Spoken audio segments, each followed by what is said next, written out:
Ini Nabi ini ngomong nih, satu suap kita makan haram 40 hari amal kita ditolak. Termasuk doa. Yang punya orang lain gak bakal jadi milik kamu. Dan yang milik kita akan datang sekalipun seluruh manusia di dunia ini mau menghalang-halangi gak akan bisa.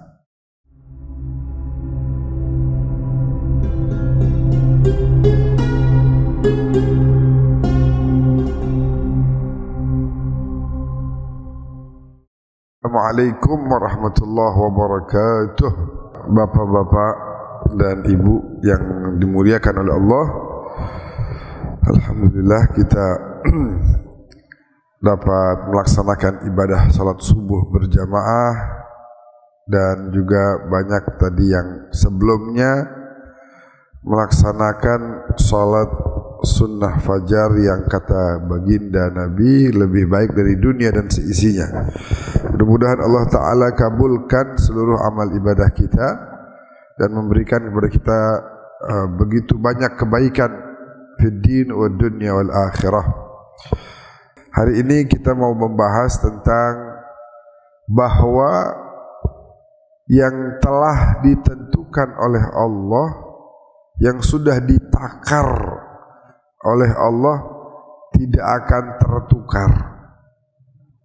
Jadi rezekinya bapak-bapak, rezekinya ibu-ibu yang udah Allah tentukan mustahil tertukar, mustahil.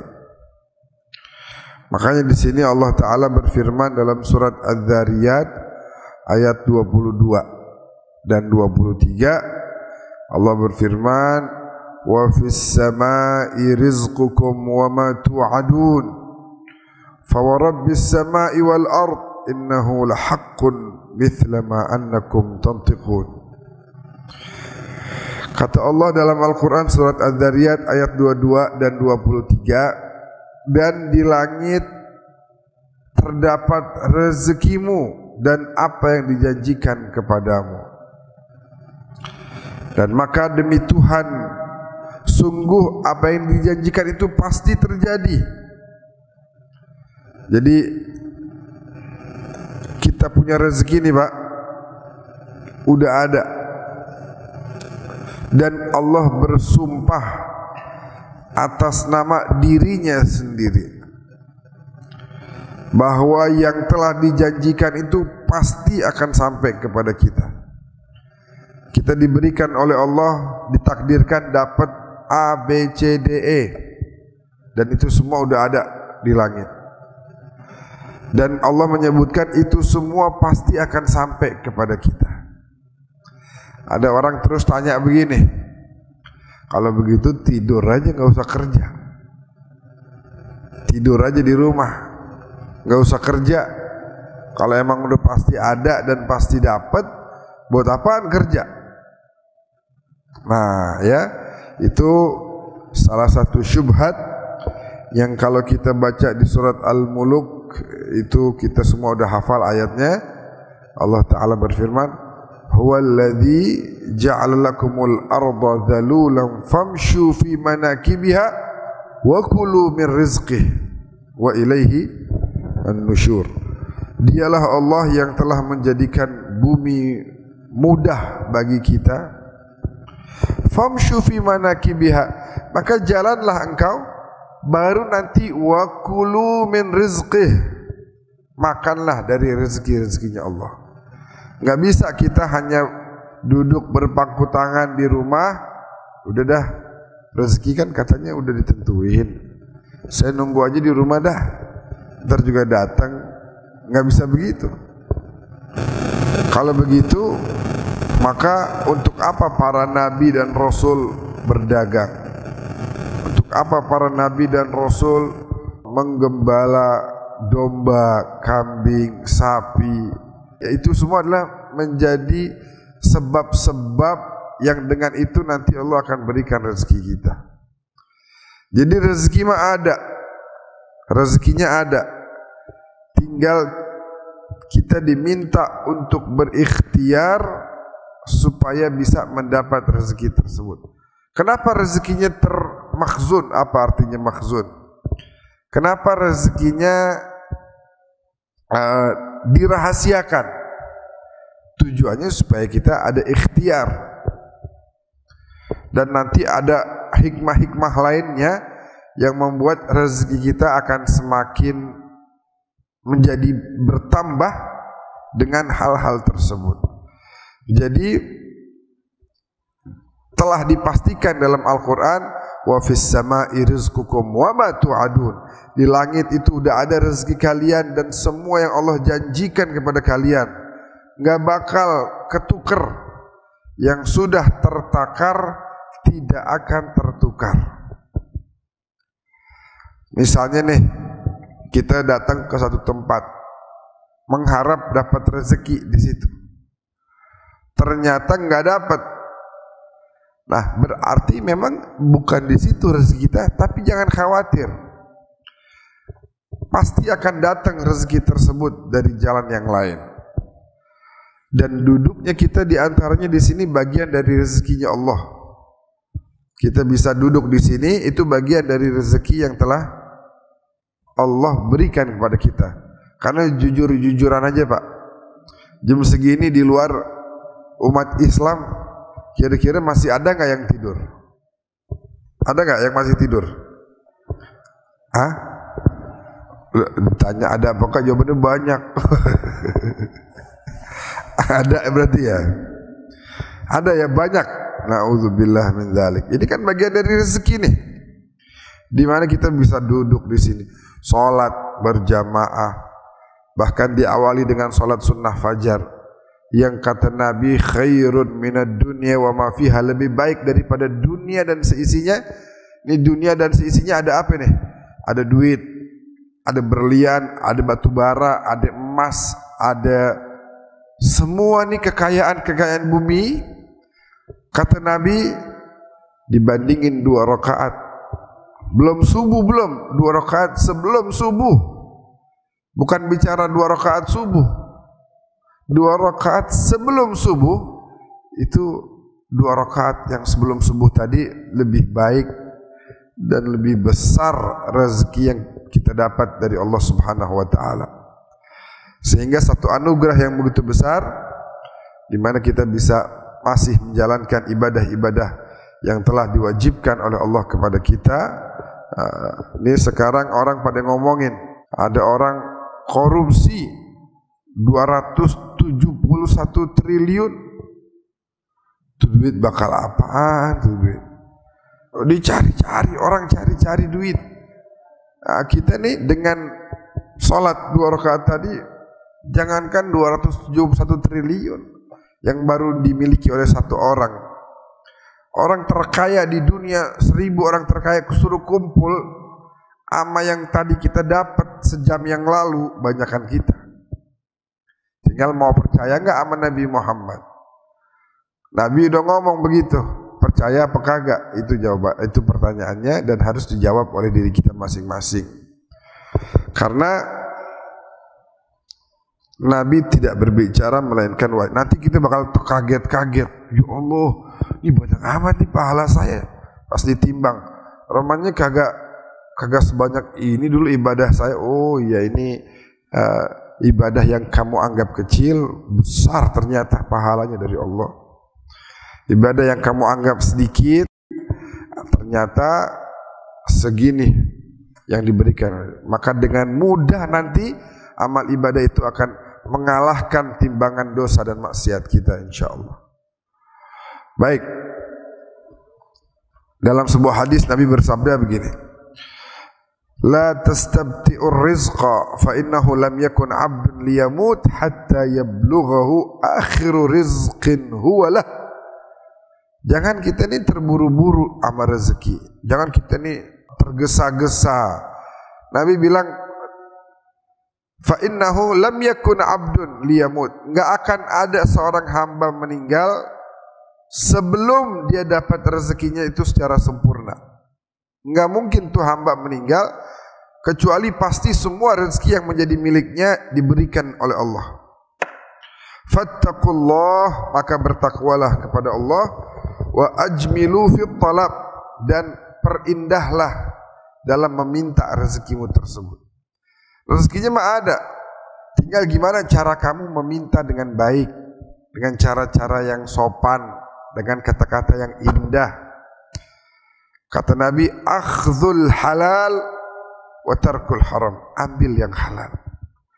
Tolong, kata Nabi, tinggalkan yang haram. Tinggalkan yang haram.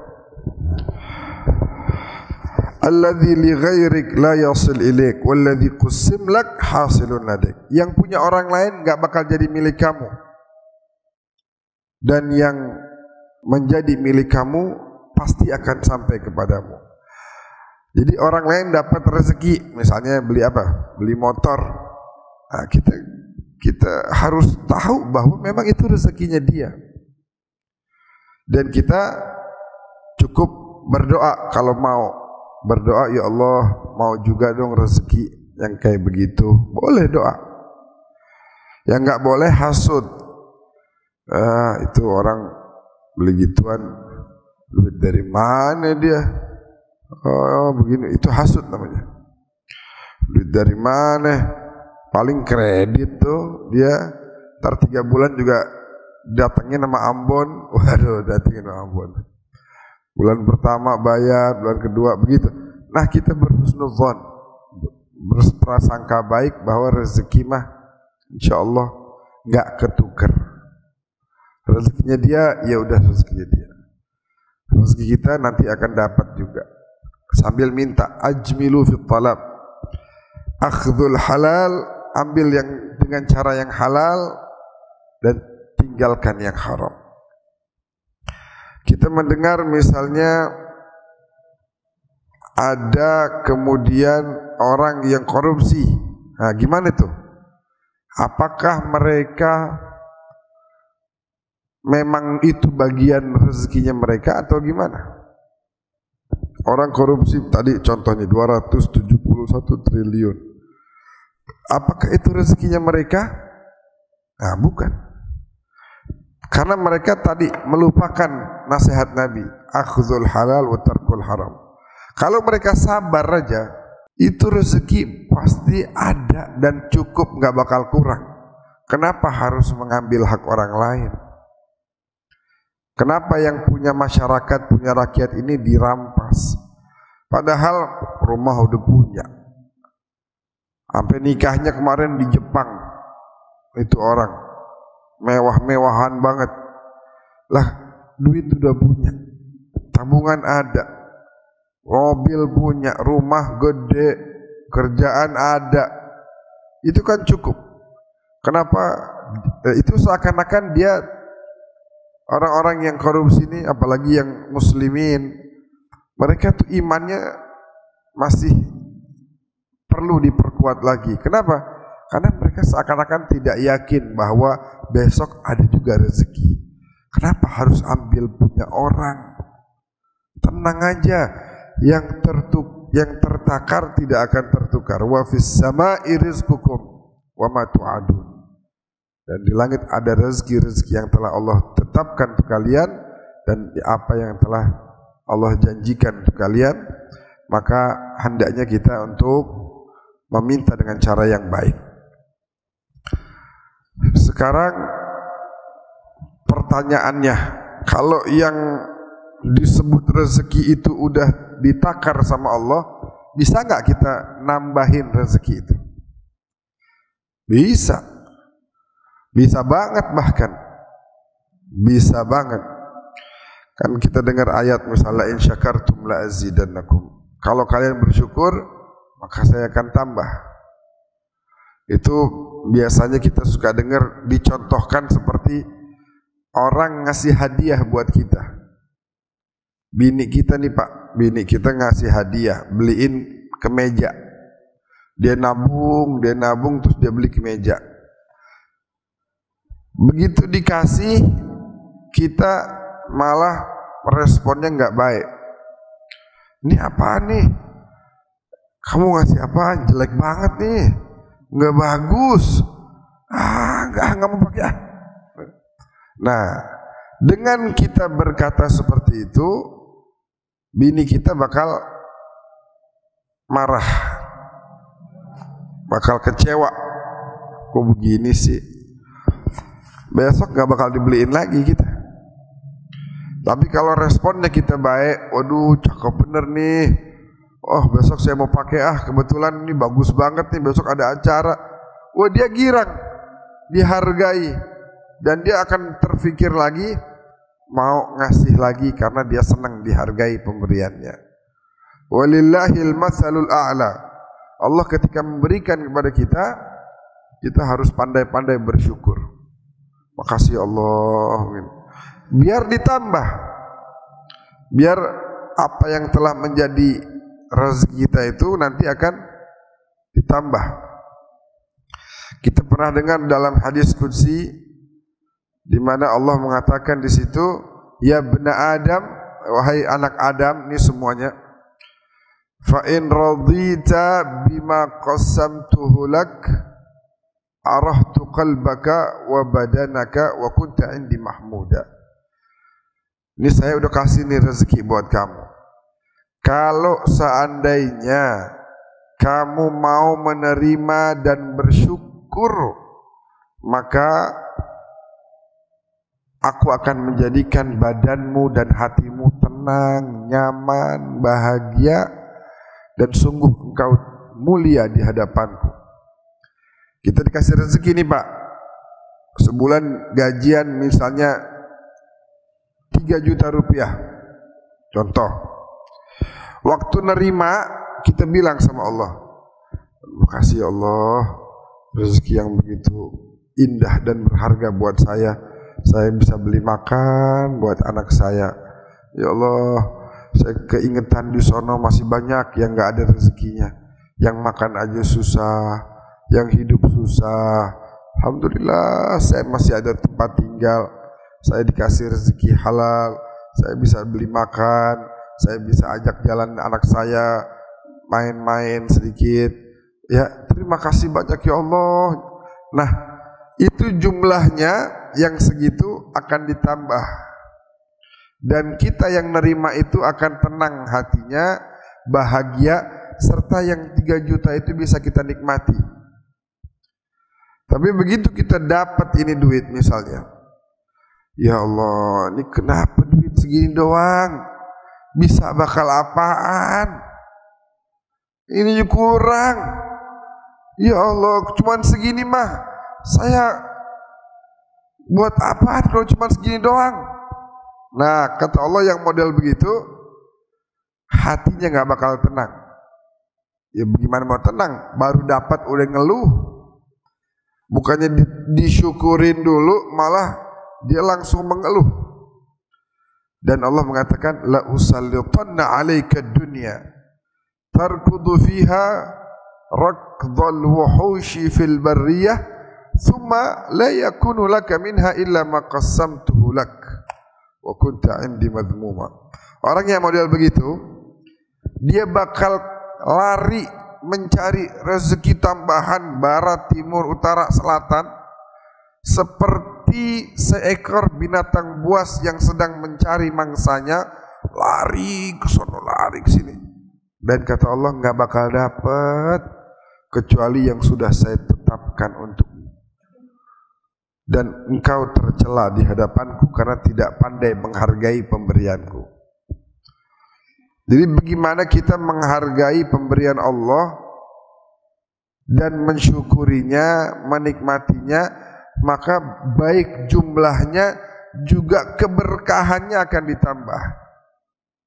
Saya misalnya dapat rezeki nih, terus saya syukuri, alhamdulillah ya Allah, makasih banyak.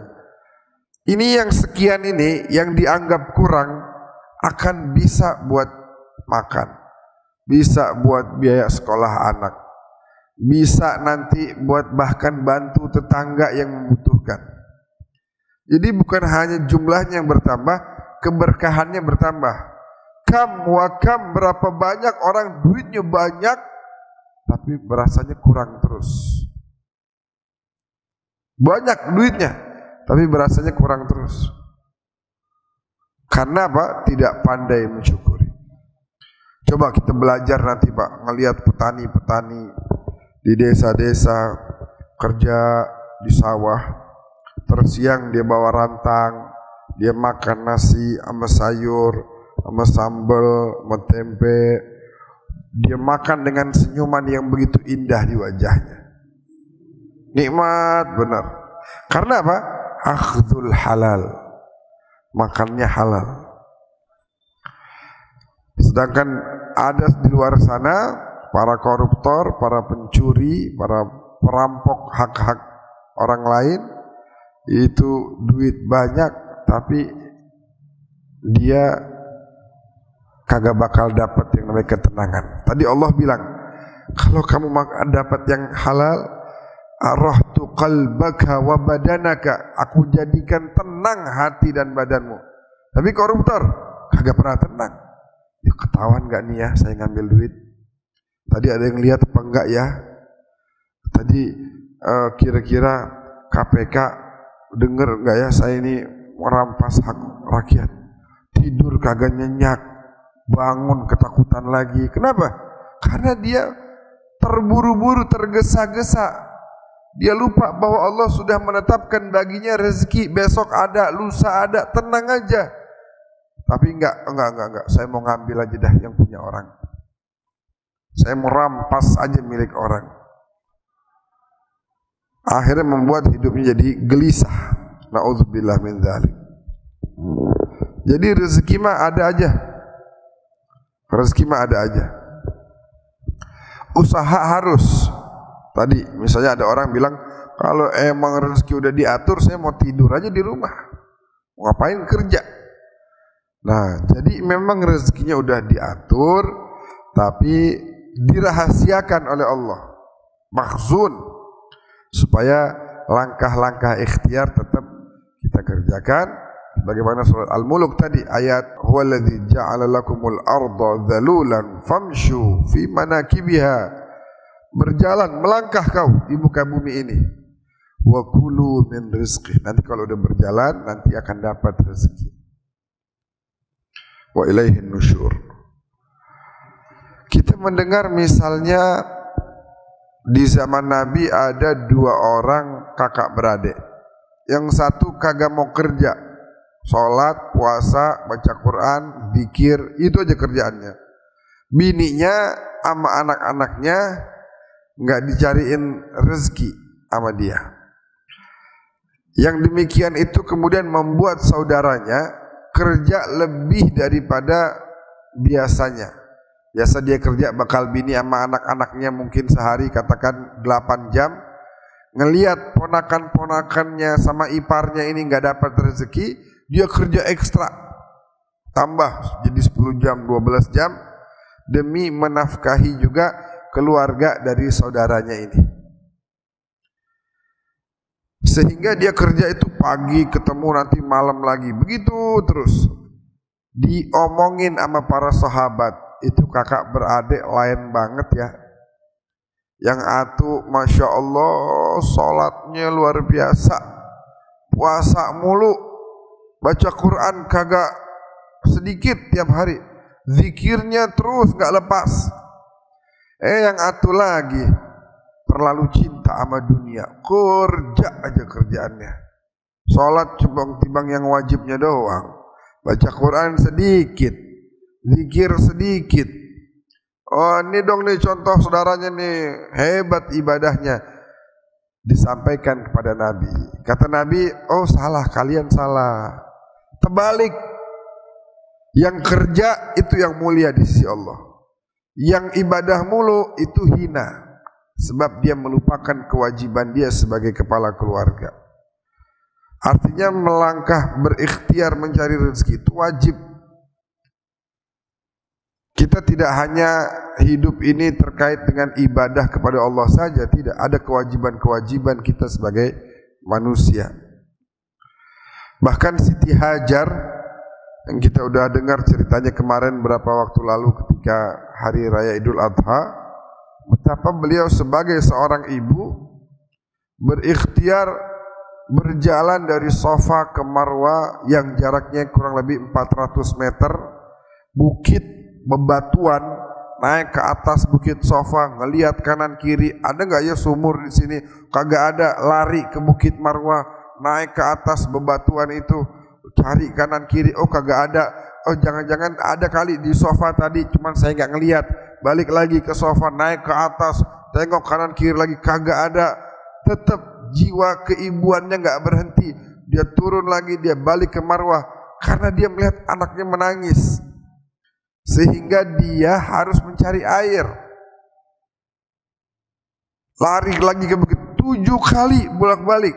Itu bentuk ikhtiar namanya. Rezekinya nggak ada di sofa, ternyata nggak ada juga di marwah.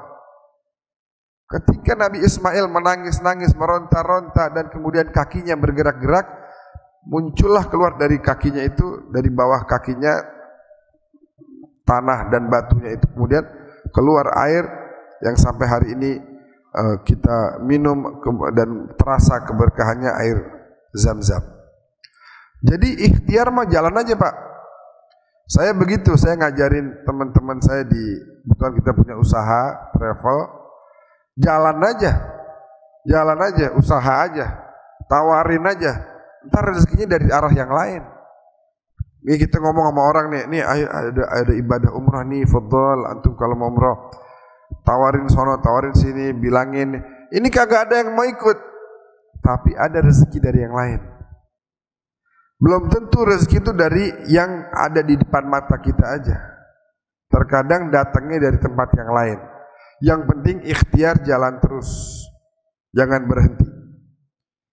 Rezeki bakal datang, rezeki bakal menghampiri kita, dan semakin banyak kita berikhtiar, semakin banyak pula rezeki yang bakal kita terima.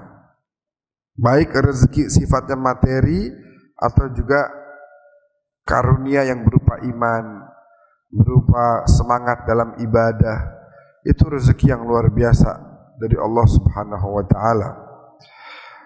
Maka saya akan mengutip sebuah hadis dari Abdullah bin Abbas radhiyallahu anhu, wa lafzuhu, Abdullah bin Abbas pernah baca ayat, talautu hadhil ayah inda Rasulillah, saya pernah baca ayat ini di depan Rasulullah. Apa? Ya ayyuhan nas kulu mimma fil ardi halalan thayyiban. Wahai sekalian manusia, makanlah apa yang ada di bumi ini dengan cara yang halal dan dengan cara yang baik. Faqama Sa'd bin Abi Waqqas, maka kemudian Sa'ad bin Abi Waqqas berdiri di hadapan Nabi. Faqala, maka berkata, ya Rasulullah, ud'ullaha ayyaj'alani mustajabad da'wah. Tolong doa kepada Allah, sampaikan kepada Allah agar saya menjadi orang yang doanya itu diijabah. Saya pengen banget ya Allah, kalau ya Rasulullah, kalau saya doa kepada Allah itu diijabah. Maka apa jawaban Nabi? Ya Sa'ad, wahai Sa'ad, atib mat'amak, perbaiki makananmu, takun mustajabad da'wah, maka kamu akan menjadi orang yang doanya diijabah. Perbaiki makananmu. Apa hubungannya makanan sama doa yang diijabah? Karena makanan yang baik, yang halal membuat lisan kita bersih, dan ketika berdoa akan cepat diijabah. Tapi kalau makanan kita syubhat, apalagi haram, mengambil hak orang, makan yang haram-haram, maka mulut kita menjadi kotor dan doa pun akan keluar dari lisan yang kotor. Dan orang kalau udah makanannya kotor, walladzi nafsu Muhammadin biyadih, demi zat yang jiwa Muhammad ada pada genggamannya, innal abda, sesungguhnya seorang hamba, la yaqdhiful luqmatal haram, memakan makanan haram satu suap, fi jawfihi, masuk ke dalam tubuhnya, ma yutaqabbalu minhu amala arba'ina yauman, tidak akan diterima amal ibadahnya 40 hari. Ini Nabi ini ngomong nih, satu suap kita makan haram 40 hari amal kita ditolak, termasuk doa. Makan haram, doa, ya Allah saya pengen begini-begini, ditolak 40 hari. Ibadah kita ditolak 40 hari. Bagaimana mau diterima itu doa?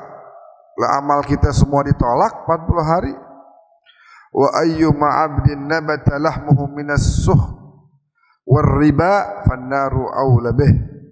Semua orang yang setiap orang yang makan yang tumbuh dalam dirinya ini daging dan darah mengalir dari makanan yang haram atau dari riba, maka tempatnya adalah neraka, wal iyadzu billah min dzalik. Jadi Bapak Ibu sekalian, saya ringkas bahwa Allah telah menetapkan rezeki kepada kita, namun dirahasiakan dan pasti akan sampai kepada kita dengan keimanan yang mantap bahwa rezeki itu akan sampai dan gak akan pernah nyasar. Gak ada ceritanya rezeki nyasar. Yang menjadi milik kita akan datang sekalipun seluruh manusia di dunia ini mau menghalang-halangi, gak akan bisa. Ketika Nabi Sulaiman ngelihat ada satu semut bawa makanan di mulutnya, Nabi Sulaiman bisa ngomong sama semut, Pak. Ya, nggak semua orang tapi. Apalagi kalau sekarang ada yang bilang bisa ngomong sama semut, itu perlu di apa? Perlu ada yang kan ada yang bilang bisa katanya. Gimana tuh bahasanya apa? Askoli, makoli, inna rahmatan begitu. Lah, nggak Nabi aja nggak semuanya bisa. Kok sekarang ada yang ngaku bisa gitu. Jadi semut Nabi Sulaiman perhatiin, semut jalan bawa makanan tuh. Tiba-tiba begitu mendekati laut, ada kodok naik. Itu kodok buka mulutnya. Itu semut masuk ke mulutnya. Terus tutup, turun ke bawah. Kira-kira berapa waktu, naik lagi, keluar tuh semut, balik ke bumi. Sama Nabi Sulaiman ditanya, ente tadi ngapain? Wahai Nabi, itu di bawah ada cacing. Ada cacing di bawah buta. Cacing di bawah laut buta. Allah memberikan tugas kepada saya tiap hari membawa makanan buat dia melalui kodok tadi. Dia bakal jemput saya. Dia anterin saya ke bawah ke dasar laut. Lalu saya akan memberikan makanan itu kepada si cacing dan saya balik lagi ke bumi. Begitu tiap hari. Maka kemudian kalau kita berpikir bahwa kalau cacing di bawah laut aja Allah berikan rezekinya, apalagi kita yang tiap hari ruku, sujud, doa, masa nggak ada? Nih sampai sekarang nih, biar lihat, coba lihat pada sehat begini, sehat, afiat, ya alhamdulillah, segar-segar aja, walaupun kadang-kadang kita kerjaan ya naik turun lah begitu. Apalagi zaman Covid kemarin, ada yang gajinya dikurangin, ada yang bahkan sampai hilang pekerjaan sama sekali 2 tahun. Tapi ada aja rezeki. Wa fis sama'i rizqukum wa ma tu'adun. Fa wa rabbis sama'i wal ard innahu lahaq. Dan demi Tuhan langit dan bumi, sungguh itu adalah benar dan pasti akan sampai kepada kita. Dan saya tutup Bapak Ibu sekalian, sedikit saya membahas tentang tahun baru nih. Ini kita di tahun baru, kita harus flashback kembali ke 1446 tahun yang lalu. Ada sebuah kejadian, yaitu hijrahnya Rasulullah sallallahu alaihi wasallam. Beliau hijrah dari Mekah ke mana? Ke Madinah. Hijrah membawa misi dakwah yang begitu besar, yang kemudian dakwah beliau sampai kemana-mana, termasuk sampai ke Indonesia tercinta, negeri kita. Ada banyak pelajaran, Pak. Ada pelajaran al-wafa, kesetiaan. Para sahabat Nabi diperintahkan oleh Nabi, ayo hijrah, ayo kita pindah ke Madinah. Itu mereka tinggalkan apa Pak? Mereka tinggalkan rumahnya. Nggak gampang. Ada sekarang misalnya orang datang ke bapak-bapak nih, Pak, ayo kita hijrah yuk, kita tinggal di Papua, yuk kita berjuang dakwah di sono. Kita pikir, nih rumah saya bagaimana nih? Toko saya bagaimana? Toko saya. Duit saya bagaimana? Keluarga saya gimana? Nggak gampang. Nabi perintahkan para sahabat, ayo hijrah. Mereka tinggalkan rumahnya. Toko-toko mereka di Mekah tinggalin. Ya, mata pencaharian tinggalkan. Keluarga, ada keluarga yang belum beriman sama Nabi. Mereka harus meninggalkan. Ya, demi taat sama Rasulullah. Ada kisah, namanya kisah apa tadi? Pelajaran apa? Kesetiaan. Di antaranya yang menemani hijrah beliau dari Mekah menuju Madinah, yaitu Abu Bakar ibn Abi Quhafah. Belum lagi kita mendengar sepupunya yang diperintahkan oleh Nabi, namanya Ali bin Abi Thalib. Ya Ali, kamu tidur di sini ya, di kasur saya. Mereka mengawasi keberadaan saya. Kalau mereka tidak melihat ada saya di kasur ini, di kamar saya, mereka akan curiga. Jadi tolong kamu tidur sini. Saya sama Abu Bakar mau hijrah. Kamu tidur sini ya. Sebab saya dengar ada juga upaya pembunuhan kepada saya di malam ini. Sehingga saya akan hijrah, kamu tidur di sini. Maka seorang pengikut yang setia hanya bisa mengatakan sam'an wa ta'atan ya Rasulullah. Siap, taat, nurut, patuh atas perintah baginda. Ada satu pertanyaan doang. Pertanyaannya adalah, kan ada ancaman pembunuhan nih. Ada ancaman pembunuhan. Maka beliau hanya bertanya, ya Rasulullah, kira-kira engkau akan selamat apa enggak? Bukan nanya dirinya. Kira-kira saya bakal selamat kan nih? Kan saya mau tidur di sini nih. Dan ada orang datang tiba-tiba bunuh saya lagi. Enggak, beliau enggak pikirin itu. Beliau memikirkan, engkau selamat enggak ya Rasulullah? Aku akan selamat wahai Ali. Oke, kalau gitu saya tenang. Udah, istirahat di kasurnya Nabi Muhammad. Jadi ada kisah kesetiaan, ada juga pengorbanan, Pak. Pengorbanan. Kita mendengar Siti Khadijah berkorban dengan hartanya. Kita mendengar Bilal bin Rabah berkorban. Tubuhnya diletakkan di atas panasnya padang pasir. Diikat kedua tangan dan kakinya, ditimpakan bebatuan besar di atas tubuhnya. Diancam untuk supaya mengatakan Lata dan Uzza, tapi beliau hanya mengatakan Ahad, Ahad, Allah Maha Esa, Allah Maha Esa. Begitu pengorbanan itu perlu. Sampai akhirnya cucunda Rasulullah Sayyidina Hasan yang hidup sampai 40 tahun setelah wafatnya Nabi Muhammad. Nabi Muhammad waktu wafat, Sayyidina Hasan umurnya 7. Hidupnya masih panjang, Pak. Sampai umur beliau 47. Kemudian beliau meninggal dunia. Enggak mudah perjalanan hidup beliau.